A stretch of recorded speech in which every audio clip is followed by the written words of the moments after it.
certeza en la búsqueda de la verdad. Muy buenas, estimados oyentes, bienvenidos a Descubriendo con la certeza en la búsqueda de la verdad. Descubriendo es un programa investigativo dirigido a todas aquellas personas que han buscado incesantemente la luz de la verdad. A partir de este momento nos disponemos a compartir con todos ustedes un tema, una investigación que nos sirva como herramienta para seguir avanzando en el camino de la real esencia de la verdad. En este programa se tocan aquellos temas que hace mucho tiempo no quisieron que supiéramos. Transmitiendo en vivo y en directo desde Radio Cultural Planeta Conciencia y su página web www.rcpc.co. Sábados 7 de la noche y además los martes a partir de las 11 de la mañana, hora de Colombia. Presentado por Salim Hasir y quien les habla, Neil Barrios. Le damos la bienvenida a todos ustedes a este su programa Descubriendo.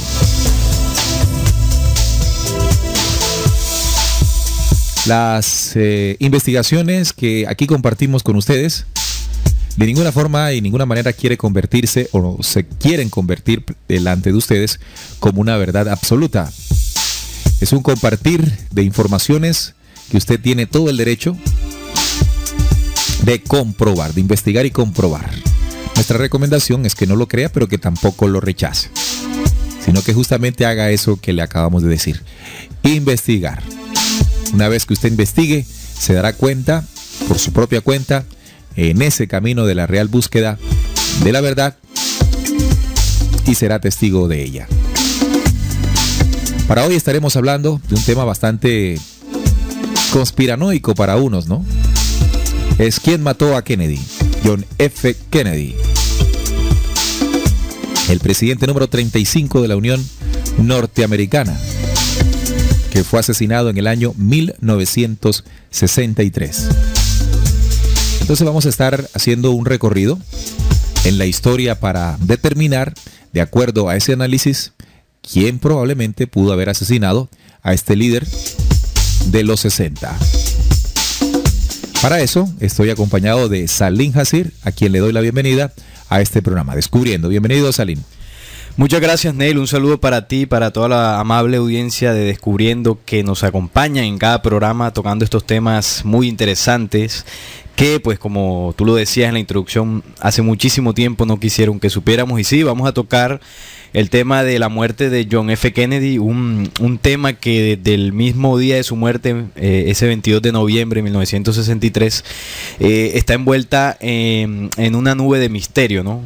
Muchas teorías se tejen alrededor de lo que pudo haber sucedido ese día en Dallas, en el estado de Texas, pero que realmente al día de hoy, a año 2015, no se ha podido dar digamos que una certeza de lo que realmente sucedió. Entonces, no quiere decir que lo que vayamos a decir aquí, eso sea, ¿no?, la verdad absoluta, pero vamos a entregar indicios, vamos a entregar pruebas, investigaciones, para que usted, estimado oyente, pues saque conclusiones en su comprobación. Todo un misterio, ¿no?, a la hora de saber a ciencia cierta quién mató a Kennedy. La versión oficial fue que un pistolero, un hombre de apellido Oswald, apuntó y disparó y mató al presidente John F. Kennedy en ese momento. Esa es la versión oficial. No se supo más porque después él también fue asesinado y quedó así. John Fitzgerald Kennedy. John Fitzgerald Kennedy nació en Brooklyn, Massachusetts, el 29 de mayo de 1917 y murió en Dallas, Texas, el 22 de noviembre de 1963. 22 de noviembre. Dentro de poco entonces se cumplirán 52 años de la muerte o el asesinato, más bien, de este presidente. Fue el 35º, el número 35, presidente de los Estados Unidos. Fue conocido como John F. Kennedy, Jack Kennedy por sus amigos y popularmente JFK. Elegido en 1960, Kennedy se convirtió en el presidente más joven de los Estados Unidos después de Theodore Roosevelt. Ejerció como presidente desde el 20 de enero del año 1961 hasta su asesinato, que fue, repito, el 22 de noviembre de 1963. Durante su gobierno tuvo lugar la invasión de Bahía de Cochinos, la crisis de los misiles de Cuba, la construcción del muro de Berlín, el inicio de la carrera espacial y la consolidación del movimiento por los derechos civiles en Estados Unidos, así como los primeros eventos de la guerra de Vietnam. Así es, Neil, has tocado un poco sobre la vida de John F. Kennedy y quisiera tocar, ¿no?, antes de que hagamos un recorrido histórico sobre los sucesos no solamente que se dieron en los años de, pues, que él ejerció como presidente, sino varias décadas atrás, que pues nos pueden dar un indicio de qué fue lo que ocurrió allí, ¿no? Voy a tocar algunas de las teorías, como para ir entrando en materia, que se dicen, ¿no?, algunas de manera oficial, otras no tanto, de cuál pudo haber sido la causa de la muerte de John F. Kennedy. Por ejemplo, una de ellas se dice que es una teoría sobre la mafia y Hoover. J. Edgar Hoover fue el director de la Oficina Federal de Investigación, el FBI, desde 1925 hasta 1972. Está muy bien documentado que antes de que el presidente Kennedy fuera elegido, Hoover raramente conocía la existencia de la mafia. Jack Anderson informó sobre los aparentes lazos de Edgar Hoover con la mafia, así como sobre la reticencia del FBI a perseguir a sus miembros. El genio financiero de la mafia, Meyer Lansky, supuestamente habría chantajeado a Hoover con respecto a su homosexualidad hacia el año 1935. Otra razón probable del fracaso de Hoover para detener la mafia era su preferencia por los blancos fáciles para mantener la imagen del FBI como los policías top. Otra teoría que se teje, ¿no?, alrededor de la muerte de Kennedy es la del crimen organizado y la CIA. También se dice de que esto como respuesta de los crecientes juicios a los que el nuevo fiscal general Robert F. Kennedy sometía a estas organizaciones criminales en el periodo del presidente Kennedy, ¿no?, en el momento que fue elegido como líder o presidente de los Estados Unidos. Otra también, Neil y oyentes, que tiene bastante fuerza es la teoría de la conspiración israelí. Esto porque el gobierno de Israel no estaba contento con las presiones que estaba ejerciendo Kennedy en contra de su programa nuclear secreto. Recordemos que Kennedy en sus poco tiempo de gobierno luchó bastante para que el tema de los misiles nucleares en el mundo cesara. Hablemos un poquito también de la familia de Kennedy, el padre de John F. Kennedy. El padre de él fue Joseph Kennedy y la madre fue Rose Fitzgerald. Joseph fue un empresario exitoso y líder de la comunidad hiberno-estadounidense. Fue embajador ante el Reino Unido. Rose era la hija menor de John Henry Fritz Fitzgerald, una prominente figura política de Boston que fue congresista y alcalde de su ciudad. El matrimonio tuvo 9 hijos. John fue el segundo de ellos. Nació en el número 83 de la calle Bills, en Brooklyn, Massachusetts, el martes 29 de mayo, como lo dije ahorita, de 1917. Durante sus primeros días, de sus primeros años de vida, vivió en Brooklyn, realizó sus estudios en el colegio público Edward DeVoy School, desde la guardería hasta el comienzo del 3er grado. Durante el 4º grado estudió en un colegio privado para hombres llamado Noble and Greenough, que posteriormente denominaron Dexter School. También es importante resaltar, Salín y estimados oyentes, que se señala, recordemos que él es hijo de inmigrantes, ¿no? La familia de John F. Kennedy venía justamente de Irlanda. Se asegura que el padre de John F. Kennedy hizo parte de la mafia irlandesa. Y una de las teorías también señala que probablemente esa relación del pasado de su padre tuvo que ver también con la muerte de su hijo. Es otra de las posturas, otro de las teorías de conspiración en torno a la muerte de John F. Kennedy. Pero podría resultar algo que es lo que queremos desde nuestro punto de vista, claro está, esclarecer. Y es que cuando un evento como este queda sin una respuesta clara, sin una investigación que determine exactamente qué ocurrió, pueden resultar inmediatamente muchas teorías. Y esas teorías, antes de dar una respuesta exacta, lo que hacen es ahondar más en el misterio. Claro. Así que hay que analizar muy bien el contexto histórico en el que vivió el presidente, expresidente y asesinado John F. Kennedy para comprender qué era lo que estaba pasando. Y eso es lo que queremos hacer en este momento. En ese momento era plena Guerra Fría. Recordemos que la Segunda Guerra Mundial finalizó en el año 1945 con el estallido de la bomba atómica en Nagasaki e Hiroshima. Inmediatamente allí se comenzó a vivir un mundo de la posguerra y en los años 50 se dio inicio a la famosa y muy hablada Guerra Fría, en la que el planeta entero se dividió en dos bandos, en dos fuerzas, la una liderada por el capitalismo norteamericano y la otra contraria a esta idea política, financiera y económica como lo es el comunismo, ¿no?, que era liderado desde Rusia. Por Rusia, sí. Así que estas dos potencias dividieron en intereses lo que sería el planeta entero, el planeta Tierra entero. Recordemos que inmediatamente en la época de Kennedy, como lo decíamos, se construyó el muro de Berlín, que dividía la Alemania en dos: la Alemania oriental, que era una Alemania comunista, y la Alemania occidental, que era una Alemania capitalista. Y en el medio de las dos estaba un muro que se levantó en los años 60. Entonces, en todo ese contexto se enfrentaron estos dos grupos. Se dio la crisis de misiles, una crisis que se pensó que iba a terminar en una guerra atómica impresionante. Imagínense las consecuencias de una guerra de estas. La invasión de la Bahía de Cochinos en Cuba, que también fue algo tensionante, puesto que recordemos que Cuba tenía todo el respaldo de la extinta Unión Soviética.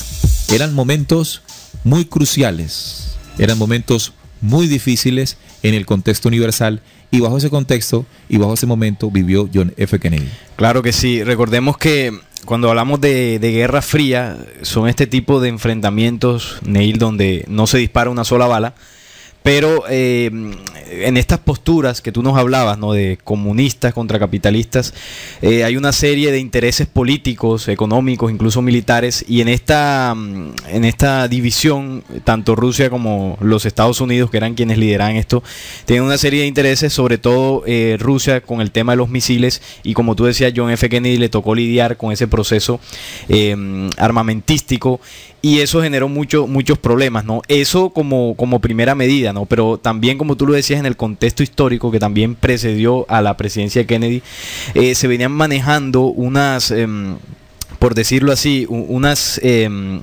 como por ejemplo unos poderes, por ponerle un nombre, poderes que gobernaban en los Estados Unidos.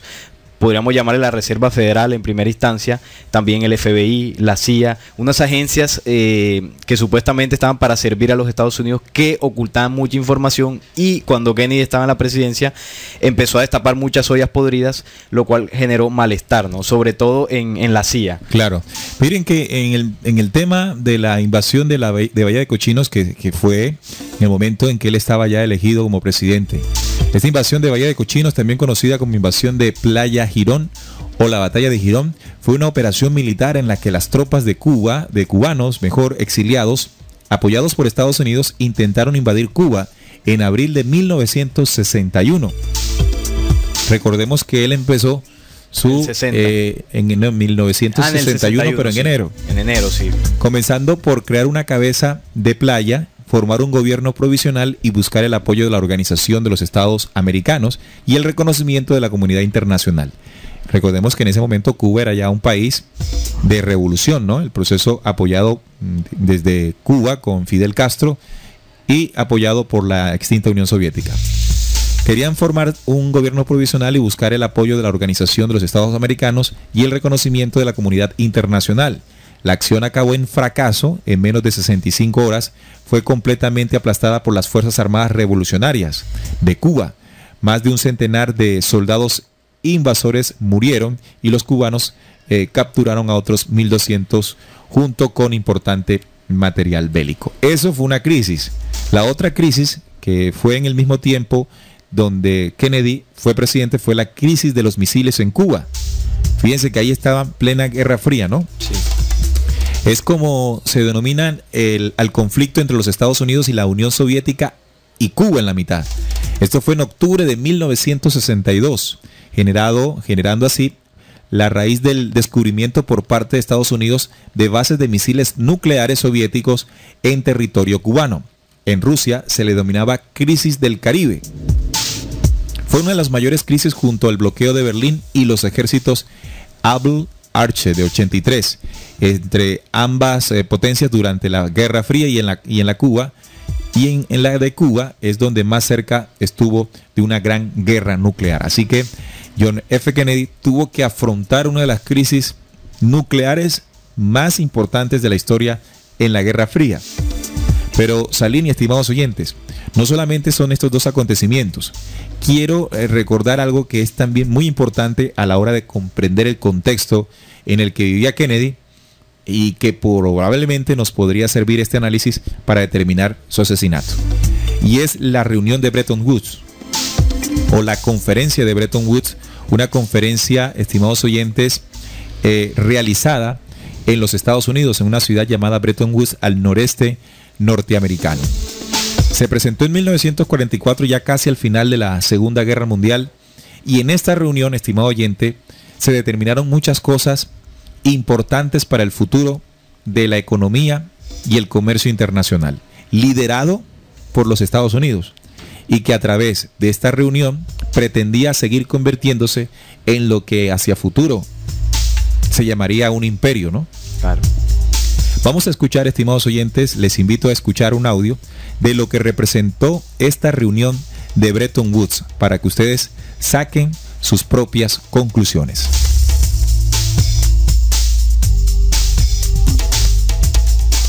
En esta conferencia, los países industrializados decidieron optar por el Plan White, creando 3 instituciones, las primeras 2 en 1944 y la tercera en 1947. El Fondo Monetario Internacional debía garantizar el cumplimiento de las normas acordadas en lo referente al comercio y las finanzas internacionales, como también establecer facilidades de crédito para los países con dificultades temporales de balanzas de pagos. El Banco Mundial fue creado para financiar el desarrollo a largo plazo. En 1947 se creó el Acuerdo General sobre Aranceles Aduaneros y el Comercio, GATT, que tenía por meta la liberación del comercio mundial, que es la reducción de las barreras arancelarias. En la década de los 90 se convirtió en la actual Organización Internacional de Comercio, OIC, cuyos objetivos van paralelamente a los del Fondo Monetario Internacional. El principal objetivo del Acuerdo de Bretton Woods fue poner en marcha un nuevo orden económico internacional y dar estabilidad a las transacciones comerciales a través de un sistema mundial con un tipo de cambio sólido y estable, fundado en el dominio del dólar. Bueno, es importante este dato, Salim, puesto que en 1944, en esta conferencia de Bretton Woods, ganó la postulación o la solución de posguerra presentada por los Estados Unidos frente a la propuesta de Inglaterra, del Reino Unido. En ese momento nace el Fondo Monetario Internacional, que se convirtió en esa institución que, entre otras cosas, pues regiría pues todo el proceso de financiamiento, de préstamos a aquellas naciones que necesitaran justamente algunos recursos de ese mundo de posguerra, el mundo de la reconstrucción de la posguerra. Además de eso, otro banco, que es el Banco Mundial, que apoyaría el desarrollo a largo plazo. Y además una organización que hoy es la Organización Internacional de Comercio, que buscaba liberar los mercados. ¿Para qué? Justamente para que esos aranceles que se le colocan a los productos que llegan de otro lugar no tuviesen tanto impacto en el comercio. De tal forma que Estados Unidos se convertiría en el amo del mundo, ¿no? A través de una moneda que es el dólar, bueno, que incluso no hace parte o no es un banco nacional, sino un banco privado, recordemos esto, banqueros importantes que emiten el dólar y que el dólar se iba a convertir, o que se convirtió desde 1944, 45, 46, 47 en la moneda hegemónica mundial. Claro, importante ese dato, Neil, porque pues si tenemos en cuenta el de la gran reunión de Bretton Woods, donde el dólar se convierte en la divisa internacional, ¿no? Muy conveniente en ese momento por el tema de la posguerra, donde los países necesitaban flujo de dinero para reconstruir todo ese proceso. Y aquí es donde vamos a entender en la medida que vayamos desarrollando cómo Kennedy en su proceso de gobierno intenta sacando una ley, que lo vamos a entrar a explicar ahora, para que el dólar ya no sea la moneda hegemónica de los Estados Unidos, sino el dólar impreso por la Reserva Federal. Y él pretendía quitarle el monopolio a la Reserva Federal. Entonces, teniendo en cuenta esta reunión, si el dólar se convirtió en la divisa internacional, ¿qué pensarían, por ejemplo, los señores dólar de la Reserva Federal? Sí, bueno, el dólar de la Reserva Federal, porque Kennedy lo que quería era imprimir unos dólares, pero ya propios de los Estados Unidos, ¿no? Acompañado con el Tesoro de los Estados Unidos, que imprimiría ya las divisas. Sí, entonces resulta que en ese momento, en la década de los 50, después de la conferencia de Bretton Woods, lo que realmente se estaba buscando era el control y la hegemonía económica mundial del dólar. Y también el comercio, ganar el comercio internacional. Pero había un enemigo. El enemigo era Cuba, la extinta Unión Soviética, que era la otra potencia mundial que despuntaba, ¿no? Entonces hay que analizar ese contexto para comprender la situación. Era un momento en que se debía consolidar el plan de la conferencia de Bretton Woods, donde detrás de ella definitivamente estaban los intereses de los banqueros internacionales, creadores del sistema de la Reserva Federal, banco que sería pues quien manejaría los hilos de la economía internacional a través de los Estados Unidos. El más beneficiado con esta reunión, evidentemente, es la Reserva Federal y los banqueros que estaban detrás de ella. Claro, los banqueros que estaban detrás de ella. Recordemos, estimados oyentes, y para esto les invitamos a descargar un programa que hicimos aquí en Descubriendo, llamado La Reserva Federal.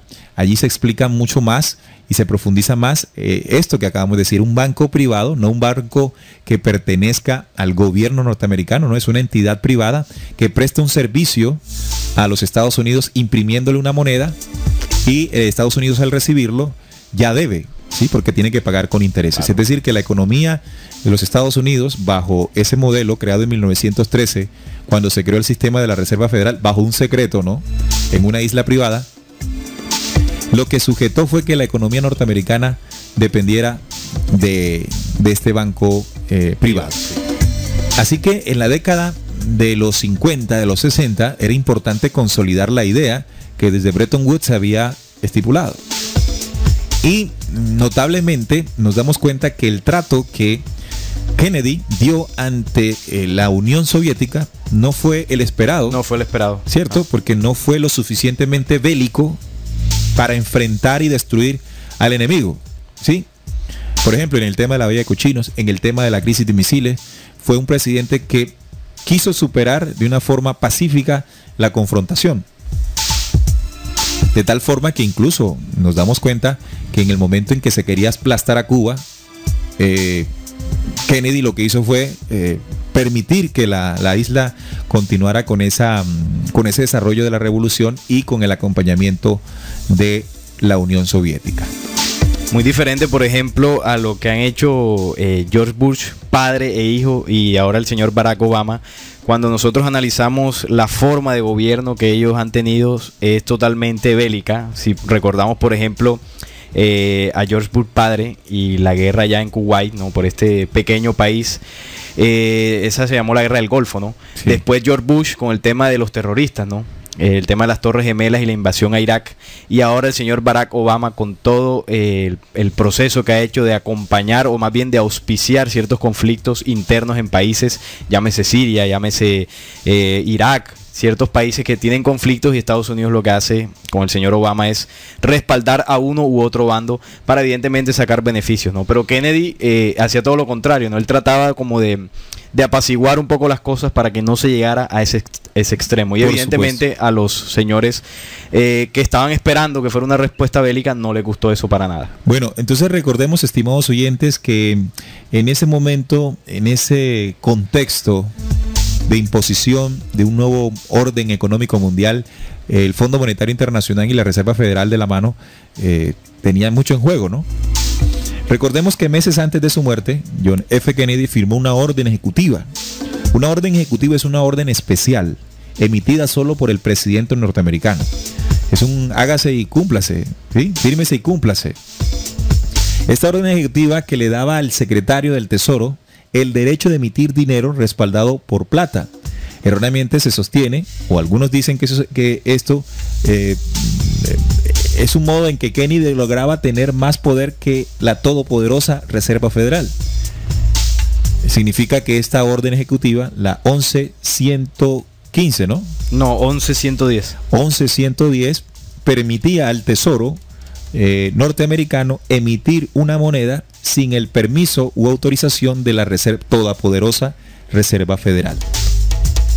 Recordemos entonces que la Reserva Federal era quien tenía el monopolio de emisión de dinero, con intereses al Tesoro norteamericano.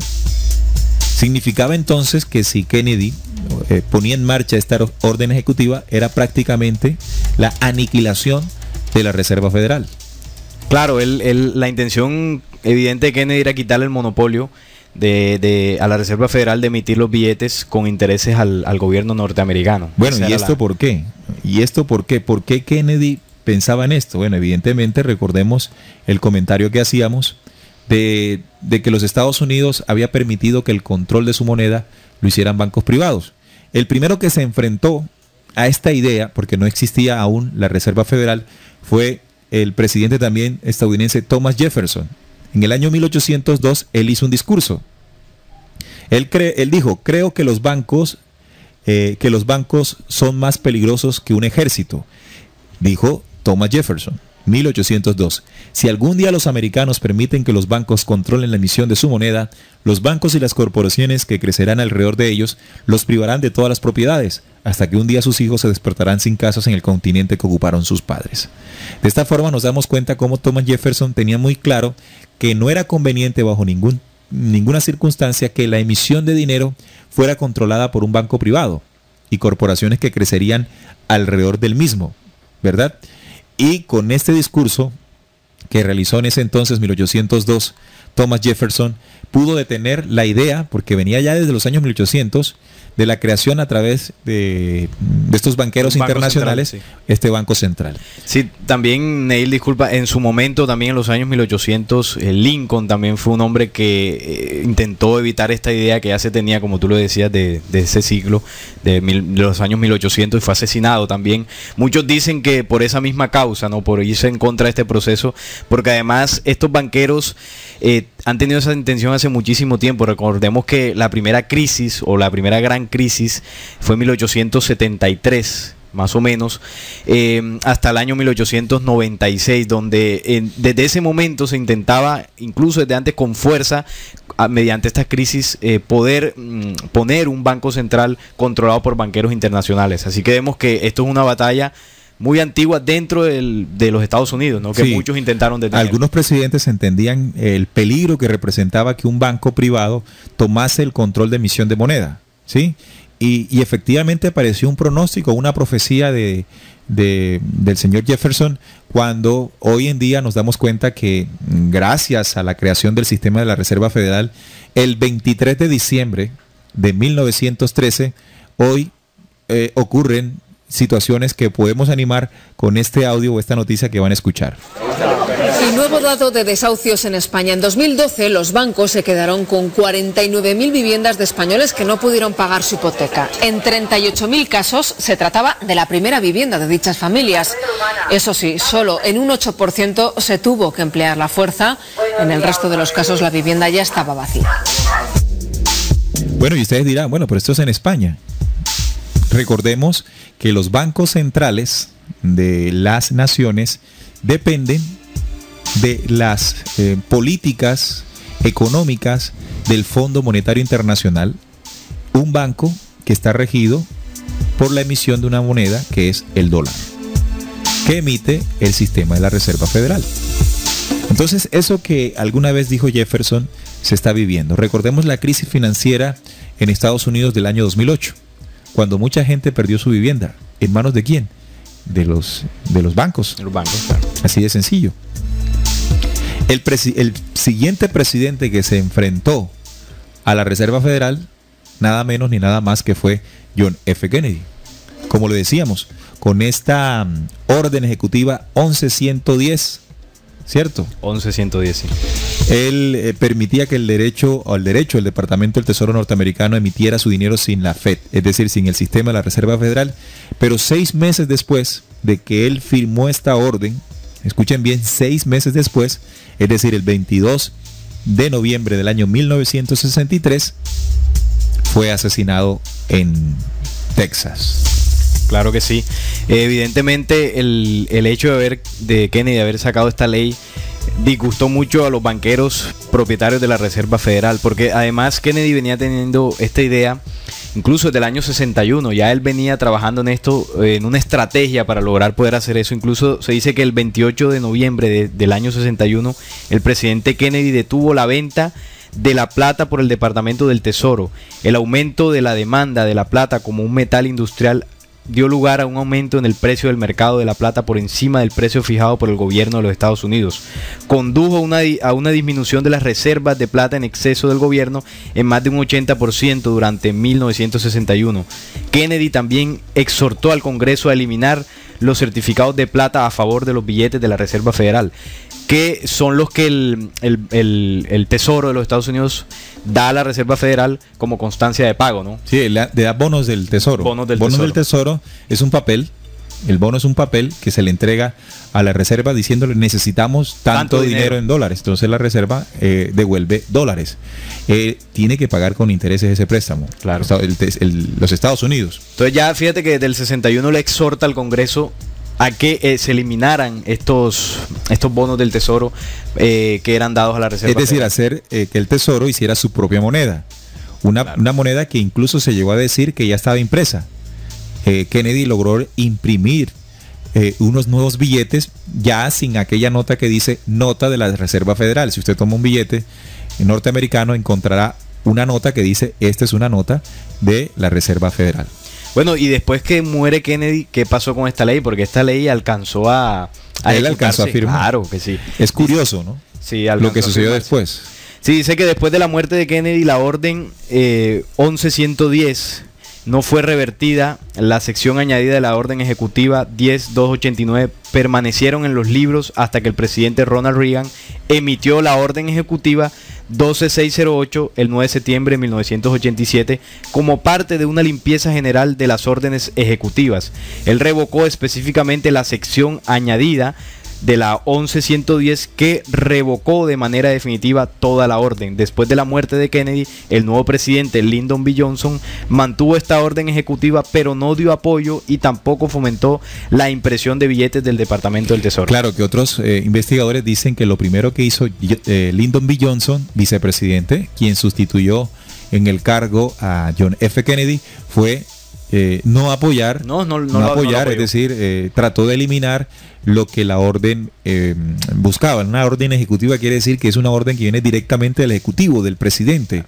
La revirtió, se hizo el loco, como decimos vulgarmente, se hizo el loco, se hizo como que nada hubiese pasado y los billetes no salieron. Sí, porque él digamos que no la canceló directamente ni de tajo, sino que él, como dices tú, se hizo de la vista gorda, no apoyó esta ley y tampoco fomentó la impresión de los billetes. Evidentemente, para que esta ley pudiera funcionar, el presidente tendría que asumir ese proceso de impresión, de estar muy cerca de esta ley que Kennedy había propuesto antes de su muerte. Quiere decir que más nadie después de John F. Kennedy se ha enfrentado al sistema de la Reserva Federal. En ese momento, un momento crucial, como hacíamos o llegamos al contexto, un momento de Guerra Fría, un momento de lograr ganarse el mundo financiero, económico mundial y el comercio internacional a través de Occidente, liderado por los Estados Unidos, el sistema de la Reserva Federal, el Fondo Monetario Internacional, el Banco Mundial. Era importante seguir estableciendo estos planes de la reunión de Bretton Woods. De alguna forma, John F. Kennedy se enfrentó a esos intereses y lamentablemente ese 22 de noviembre, esa mañana de 22 de noviembre en Dallas, Texas, fue asesinado. Aquí es donde tenemos que comenzar a preguntarnos qué poder hay detrás de esta élite mundial. Y muchos hablan, y nosotros aquí también hemos explicado, de la existencia de una élite o unas sociedades secretas milenarias incluso, que han gobernado secretamente los destinos de los imperios y las naciones. Estados Unidos no se escapa a eso, y justamente también John F. Kennedy tuvo una postura en contra del establecimiento y del funcionamiento de sociedades secretas en suelo norteamericano. Él hizo un discurso. Escuchemos un poco. Salín nos va a hablar de qué se trata esto. Sí, voy a leer el discurso para ver cómo con estas palabras Kennedy de alguna forma sentenció el secretismo en los Estados Unidos. Dice: damas y caballeros, la propia palabra secretismo es repugnante en una sociedad libre y abierta, y nosotros estamos como pueblo inherentemente e históricamente opuesto a sociedades secretas, juramentos secretos y procedimientos secretos. Decidimos hace mucho tiempo que los peligros del ocultamiento excesivo y sin autorización de hechos relevantes sobrepasan ampliamente a los peligros que se citan para justificarlo. Incluso hoy hay poco valor en oponerse a la amenaza de una sociedad cerrada, imitando sus restricciones arbitrarias, incluso si nuestras tradiciones no sobreviven con ella. Y hay un peligro muy grave de que una necesidad anunciada de un aumento de seguridad sea aprovechada por aquellos ansiosos para expandir su significado a los límites de censura oficial y ocultación. No tengo intención de permitir eso en la medida en que esté en mi control, y ningún miembro de mi administración, ya sea de alto o bajo rango civil o militar, debería interpretar mis palabras aquí esta noche como una excusa para censurar las noticias, sofocar la disensión, encubrir nuestros errores u ocultar de la prensa y el público los hechos que merecen conocer. Requiere un cambio de visión, un cambio de las tácticas, un cambio en las misiones por el gobierno, el pueblo, por cada hombre de negocios y líder sindical, y por cada periódico, porque se nos opone alrededor del mundo una conspiración monolítica y despiadada que confía principalmente en medios encubiertos para expandir su esfera de influencia, en la infiltración en lugar de invasión, en subversión en lugar de elecciones, en intimidación en lugar de libre elección, en guerrillas de noche en lugar de ejércitos de día. Es un sistema que ha reclutado vastos recursos humanos y materiales para la construcción de un denso tejido, una máquina altamente eficiente que combina operaciones militares, diplomáticas, de inteligencia, económicas, científicas y políticas. Este fue el discurso, estimados oyentes, que Kennedy entregó pues ahí a la audiencia. Esto también fue poco tiempo antes de ser asesinado. También muchos dicen que este discurso tuvo muchísimo que ver en la muerte de John F. Kennedy por esta persecución, entre comillas, que él hacía a las hermandades secretas que él sabía que estaban detrás, por ejemplo, de la Reserva Federal. Sí, impresionante, ¿no? Realmente fue un presidente que tuvo la osadía, hablando en términos muy claros, en enfrentarse a sociedades, bueno, que tienen un control económico, político, militar, de oscuridad bastante grande. Los enfrentó en este discurso que ustedes ven allí, en este postulado, se dan cuenta de que él quiso, a través de él, no permitir más el secretismo en los Estados Unidos.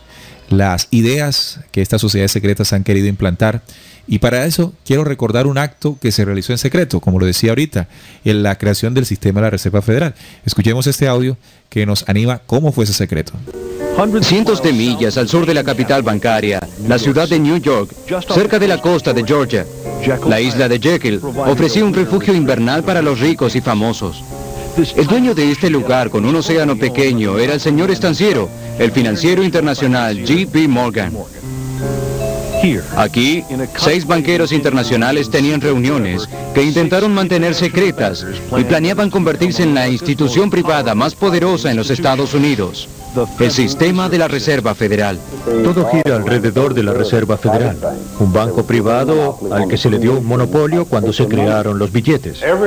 Cada billete de $100 que imprime la Reserva Federal y vende a los Estados Unidos a su valor total representa un préstamo de $100. Aunque el gobierno lo devuelva, tiene que pagarlo con interés. Bueno, ahí nos damos cuenta a qué secretismo, a qué sociedades secretas se estaba refiriendo John F. Kennedy en ese discurso que nos leyó nuestro compañero Salín. Ese mismo momento en que en secreto en 1906 6 banqueros internacionales. Esto no lo supo nadie. Esto se supo fue mucho tiempo después. Diseñaron lo que sería el sistema de la Reserva Federal. Pero era difícil, de acuerdo a sus planes, establecer eso en el gobierno norteamericano, en el Congreso norteamericano. Claro. Y ahí fue donde tuvieron que infiltrar a sus agentes. Woodrow Wilson, el político aliado de ellos en ese momento. Y aprovecharon la noche previa a la Navidad de 1913 para firmar la creación del sistema de Reserva Federal en el Congreso de Norteamérica. Claro, y fíjate cómo funciona, porque estos banqueros apoyaron la postura, la candidatura de Woodrow Wilson en ese momento en el Congreso, y a cambio este señor les permitió a los banqueros poder meter la ley de la Reserva Federal en ese 23 de diciembre y él mover sus influencias dentro del Congreso para que esta fuese aprobada. Así que vemos cómo allí en esa jugada ellos pudieron establecer este sistema. Sí, lo lograron, en secreto lo crearon. Y recordemos quiénes son, estimados oyentes, esos banqueros internacionales, ¿no? Es la famosa Hermandad Blanca, que hace mucho tiempo viene gobernando. Que de blanca no tiene nada. Bueno, que de blanca no tiene nada, justamente. Es una, digamos, una sociedad que controla justamente todo en el planeta entero desde el punto de vista económico. Entre ellos se encontraban los grupos como Bilderbergers, la Comisión Trilateral, el CFR y la Reserva Federal. Si podría imprimir $1 billón mañana, podría ser el amo del universo. Pero uno no puede porque ellos tienen el monopolio. Mientras puedan imprimir dinero y comprar el diario The New York Post, The Washington Post, congresistas, senadores, presidentes, uno no puede competir con eso. Es una fraternidad. Tienen un objetivo en común, el cual es mantener el control. Es una fraternidad, lo dice este economista internacional, es una fraternidad y su objetivo es mantener el control. Nos damos cuenta contra quién se metió John F. Kennedy. Los Rockefeller, los Rothschild, los Morgan, que son familias poderosísimas desde el punto de vista económico, como dice el audio, ¿no? Capaces de comprar presidentes, congresistas, periódicos. O sea, si pueden manejar los medios de comunicación a su antojo. Claro, esas dinastías que comenzaron en 1773 en Baviera, Alemania, 5 hermanos de la familia y dinastía Rothschild. Meyer Amschel Rothschild, Salomón Rothschild, Nathan Meyer Rothschild, Carl Rothschild y James Rothschild. Ellos empezaron un emporio de bancos en Europa, la familia Rothschild. Rothschild significa escudo rojo en alemán, todos de origen judío. Establecieron ese emporio que hoy todavía permanece. Jacob Rothschild hoy es el más importante a la cabeza del grupo Rothschild, dueños de la banca internacional. Jacob Rothschild, que irónicamente su figura es muy parecida a un dibujo animado de esta serie Los Simpsons. No recuerdo el señor Burns. Montgomery Burns, sí, Montgomery Burns. Es muy parecido, es casi que trataron de animar esta figura de Jacob Rothschild. Sí, así es. Toda esta familia, como tú lo decías, de origen judío, y esto que sean de origen judío no es casualidad, ¿no? Sabemos muy bien, y lo hemos tocado muchas veces aquí, que la raza judía, incluso desde sus orígenes, tienen algo en particular, ¿no? Y es que entre ellos se ayudan mucho, es una hermandad muy cerrada, y en el tema económico se protegen demasiado. Por ejemplo, entre ellos mismos se prestan pero no se cobran intereses, el uno ayuda al otro, son muy, muy unidos en ese aspecto para lograr sus intereses. Para lograr el control. Claro. Recordemos que también es un mandato, que su deidad, recordemos que sí, también ellos como raza tienen su propio Dios. Ese Dios les enseñó a que de su hermano judío no prestaran intereses, pero del no judío sí lo hicieran. Eso es una ley, ¿no? Es una ley judía, sí, de la Torá judía. Pero no solamente los judíos Askenazi, como son estos alemanes, ¿no? Sino también otros judíos, pero del otro lado del océano, es decir, en Estados Unidos, como es la familia Rockefeller. Los 5 hermanos Rockefeller, de los cuales aún vive David Rockefeller, también un magnate, una familia muy poderosa, donde el primero, ¿no? John D. Rockefeller, el padre de ellos, fue el primer multimillonario norteamericano y primer monopolista de lo que fue el petróleo de los años 1800. De esta forma lograron acumular grandes cantidades de dinero y estipularse como de esos banqueros importantes pertenecientes a la Gran Hermandad Blanca. Irónicamente, estos señores siempre están detrás de la sombra, ¿no? En el anonimato. Y en ese proceso de secreto, ¿no? Que fue el que se refirió ampliamente en ese discurso John F. Kennedy. Claro que sí, muy interesante, me llama la atención, por ejemplo, en el discurso que leí ahora, un pedazo que dice, porque se nos opone alrededor del mundo, o sea, no estaba hablando Kennedy solamente de los Estados Unidos, estaba hablando de un monopolio mundial, una conspiración monolítica y despiadada, que confía principalmente en medios encubiertos, o sea, todo el secretismo para expandir su esfera de influencia. Vemos cómo Kennedy tiene una claridad de lo que, o más bien de lo que a él se estaba enfrentando en ese momento cuando soltó ese discurso impresionante donde prohibía todo el secretismo en los Estados Unidos. Pero también nos decía que es una conspiración monolítica mundial. Y vemos cómo, ahora que analizamos las grandes familias, cómo vienen desde Alemania y desde otros lugares, porque no son las únicas familias, ¿no? También podríamos tocar a los Lee, los Onassis, los Russell, que son otras familias alrededor del mundo que son muy poderosas desde el punto de vista económico. Los Wisburg también. A mí me llama la atención mucho la capacidad que tuvo John F. Kennedy para enfrentar, ¿no? No es fácil sabiendo, porque evidentemente John F. Kennedy tuvo que saber quiénes habían detrás de todo esto y enfrentarlo pensando él que el poderío que tenía como presidente norteamericano sería suficiente para cambiar la situación. Y esto nos demostró que ni el mismo presidente norteamericano puede contra estos intereses. Sí, no, hay poderes detrás de las sombras que son más poderosos, entre comillas, no tienen más influencia, más poderío. Y esto nos demuestra, Neil, ahora que tú tocas eso, de que los presidentes no son quienes toman las decisiones en los países. Hay poderes detrás, en las sombras, ocultos en el secretismo, que son quienes realmente toman las decisiones. Tú hablabas ahorita del Fondo Monetario Internacional, del Banco Mundial, de estas organizaciones supranacionales que al prestarle grandísimas sumas de dinero a los países que lo necesitan, terminan endeudándolos. Entonces, por ejemplo, cuando tú tienes una deuda con alguien grandísima, a ese quien tú le debes tantísimo dinero te pondrá condiciones para que no embargarte, para no quitarte pues cosas que tú necesitas. Él te dirá las condiciones y lo que tú debes hacer para que no suceda eso. Correcto. Así que, bueno, hay otra situación que me gustaría relacionar con este tema, y es algo que ocurrió también en Colombia. Por ejemplo, hoy, un día como hoy estamos realizando este programa el 25 de septiembre, un día como hoy, pero de 1828, se presentó la conspiración septembrina, se llamó, que atenta contra la vida de Simón Bolívar, lo cual influye en su renuncia como primer mandatario de la República de Colombia, o como se llamaba en ese momento, la Gran Colombia. Resultan sospechosos, adivinen quiénes: Francisco de Paula Santander y Mariano Ospina Rodríguez. No Mariano Ospina Pérez, Mariano Ospina Rodríguez, esa misma dinastía. Resultaron entonces sospechosos de este atentado o conspiración septembrina contra Simón Bolívar, estos personajes. ¿Y por qué hago la relación entre lo que le sucedió en 1963 a John F. Kennedy y a una conspiración que comenzó a vivir nuestro libertador Simón Bolívar y que terminó años después con la muerte del libertador?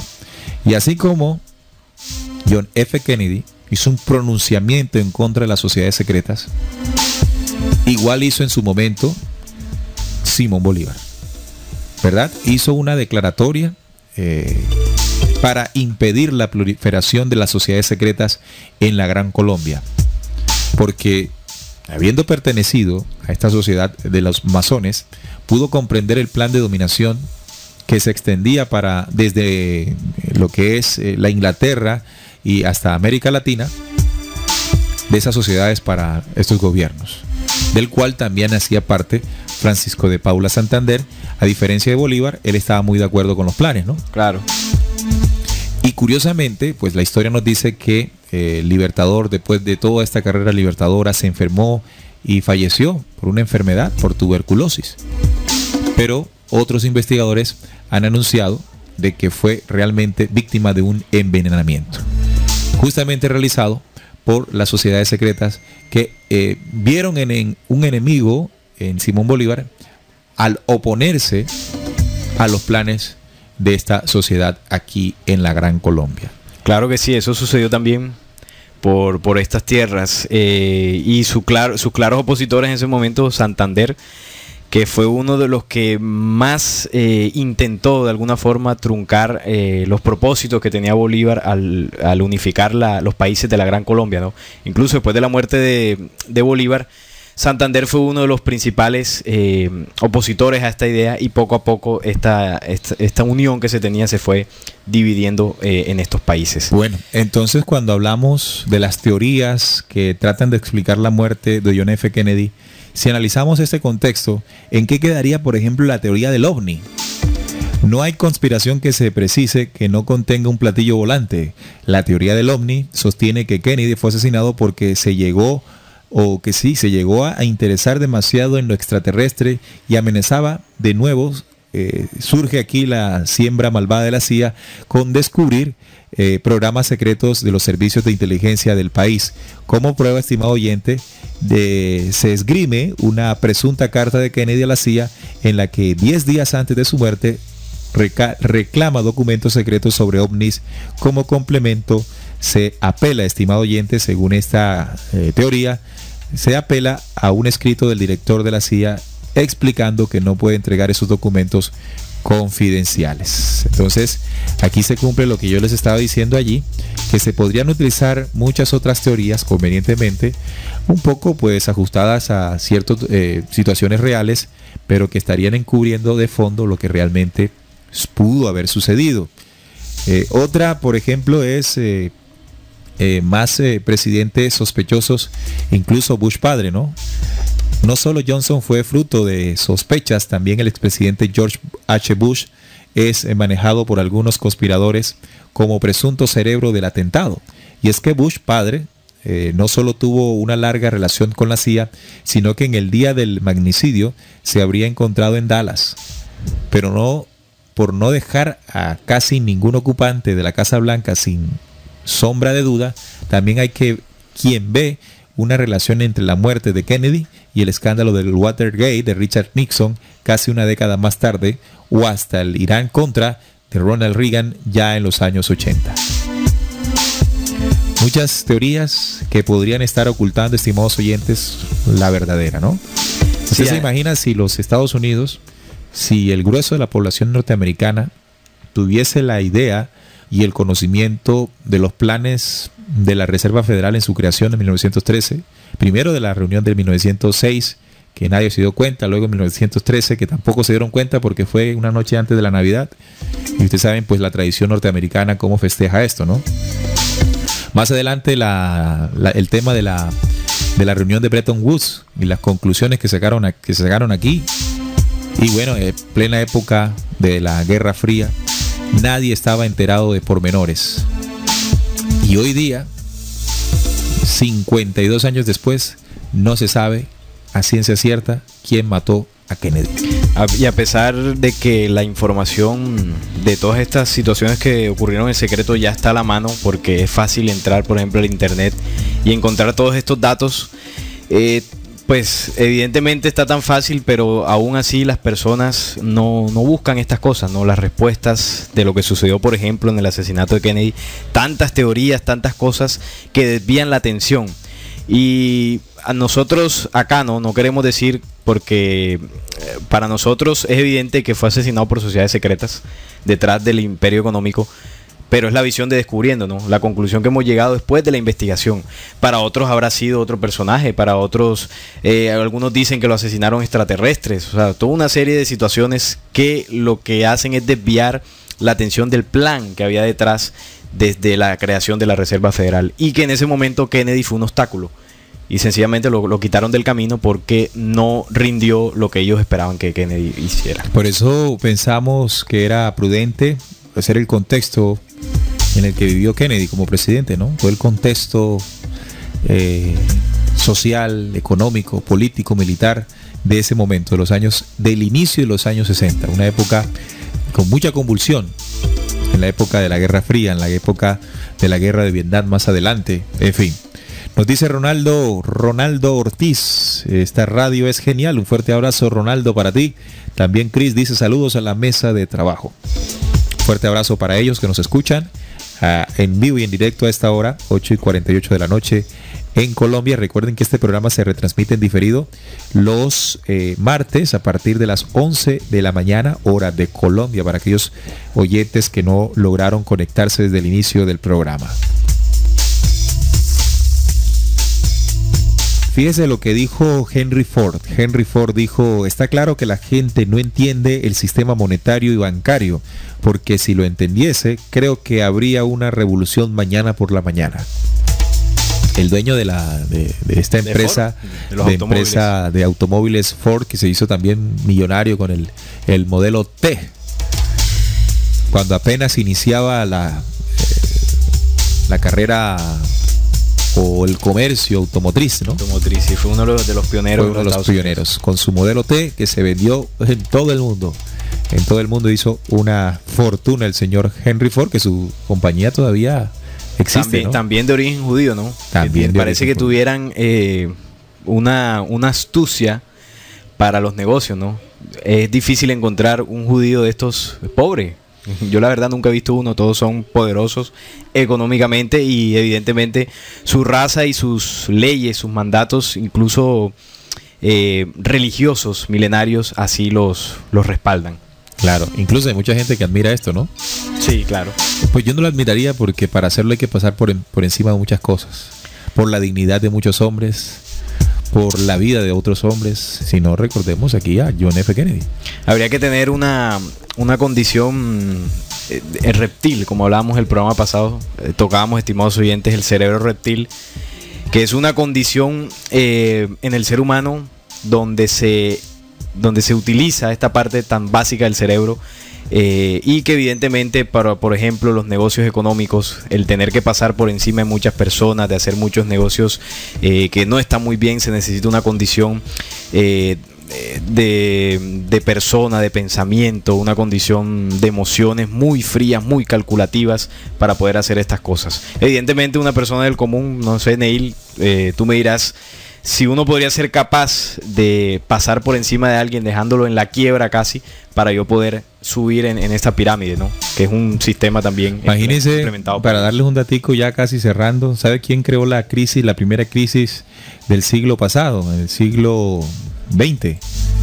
Otro señor de estos bastante millonarios, se llama JP Morgan, JP Morgan, dueño de la isla de Jekyll, que fue donde se hizo la reunión para crear en secreto el sistema de la Reserva Federal. Escuchemos lo que pudo hacer el señor JP Morgan para crear esa crisis.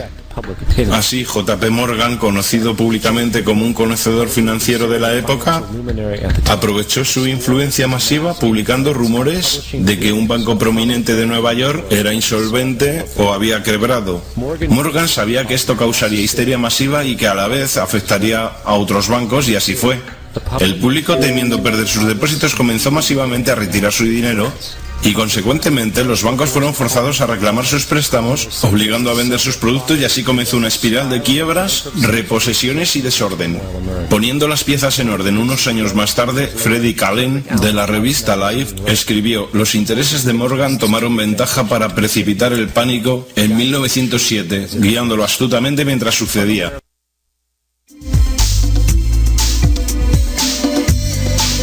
¿Ya vio lo que hizo? Astutamente creó unos falsos rumores para que la situación bancaria entrara en crisis, en pánico, y así adueñarse poco a poco de estos bancos. Así se hace dinero. Sí, estrategia que aún se sigue utilizando por grandes medios de comunicación que son dirigidos por estos personajes. Bueno, ya de pronto no por el mismo JP Morgan, porque eso fue hace muchísimo tiempo, pero sí su descendencia, que son los que han heredado la fortuna, ¿no? Estas familias. A través de falsos rumores crearon una crisis en la cual ellos se vieron beneficiados cuando compraron a precio de huevo, varios bancos que entraron en pánico. ¿Por qué? Porque la gente, al ver que pues los bancos no iban a devolverle su plática, fueron en masa a sacar sus dineros. Y recuerden que un banco no tiene en un momento determinado todo el dinero reunido para dárselo a sus dueños, ¿no? De tal forma que los bancos entraron en quiebra, y allí, cuando no valen nada, entró JP Morgan y se adueñó de muchos de ellos. ¿Cómo le funciona, no?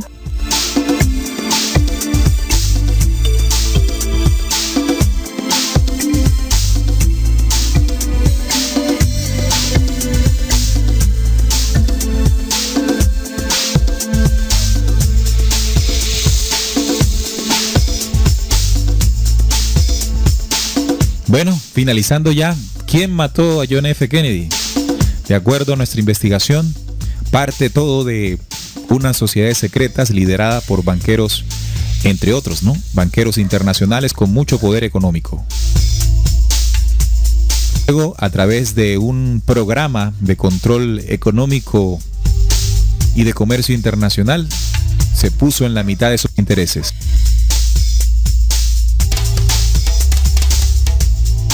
Y de esta forma tendría que ser sacado del camino. Así que esa mañana del 22 de noviembre, fue asesinado John F. Kennedy. Así es, Neil, esa es por supuesto que la conclusión que podemos sacar nosotros acá, de acuerdo al análisis y a la investigación que realizamos, ¿no? Por supuesto, los oyentes están en todo el derecho de dudarla, de cuestionarla, y esa duda pues debe llevarlos a una investigación propia también, ¿no? Para que de esa forma lleguen a su conclusión en este tema, ¿no? En el asesinato de Kennedy. Seguramente en la investigación se encontrarán muchas teorías de su muerte, como lo hicimos nosotros cuando estábamos preparando el programa. Pero evidentemente, si uno analiza el contexto, que fue la reflexión que hacía mi compañero Neil, el contexto histórico, no solamente de los años de gobierno de Kennedy, sino de décadas atrás, desde las primeras crisis económicas, incluso de la época de Lincoln, y del otro presidente, Lyndon B. Johnson. Desde estas épocas ya se venía pronosticando un plan para apoderarse del dominio económico, ¿no? Y vemos acá como Kennedy también intentó hacerle frente a esto, pero fue asesinado antes de poder lograr su objetivo, que era quitarle el monopolio de la Reserva Federal. Y fíjate que en todo el desarrollo del programa no hablamos de Lee Harvey Oswald, aquel personaje que fue arrestado y acusado de homicidio, ¿no? De haber disparado en contra de Kennedy, que después fue asesinado días después por Jack Ruby, por lo que no pudieron someterlo a juicio, ¿no? Así que, estimados oyentes, ahí está nuestra postura, nuestra investigación. Consideramos que es importante que aplique la ley esta que les explicó nuestro compañero Salim, de comprobar. Y nos daremos cuenta de muchas cosas que en el sistema económico mundial, en el sistema político mundial ocurren. Y nos daremos cuenta al final de que esos que nosotros elegimos como presidentes no son los que deciden los futuros de nuestras naciones. Son gente que está muy atrás, muy a la sombra, muy en secreto, que terminan determinando qué es lo que tenemos que hacer. Y esta situación de Kennedy, yo diría, Neil y estimados oyentes, que no solamente ha sucedido en los Estados Unidos. Yo diría que en gran parte de los países del mundo ha sucedido estos asesinatos de personajes. Por ejemplo, en Colombia, el caso de Gaitán, de Galán, que fueron líderes, no simples políticos, como podrían pensar muchos, sino que personajes que tenían unos ideales, que más allá de ser un discurso político, tenían un mensaje de transformación, de nuevos ideales, de un nuevo pensamiento, y que esto evidentemente a la oligarquía que gobernaba no le convenía, y también fueron silenciados. Bueno, de esta manera nos vamos, estimados oyentes. Recuerden que pueden escuchar en diferido este programa el próximo martes a partir de las 11 de la mañana, hora de Colombia. O también pueden descargarlo de nuestra página, de nuestra sección en RCPC.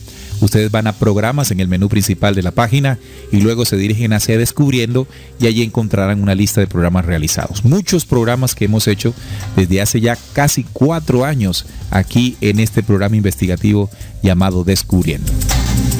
Hasta la próxima, estimados oyentes. Descubriendo con la certeza en la búsqueda de la verdad.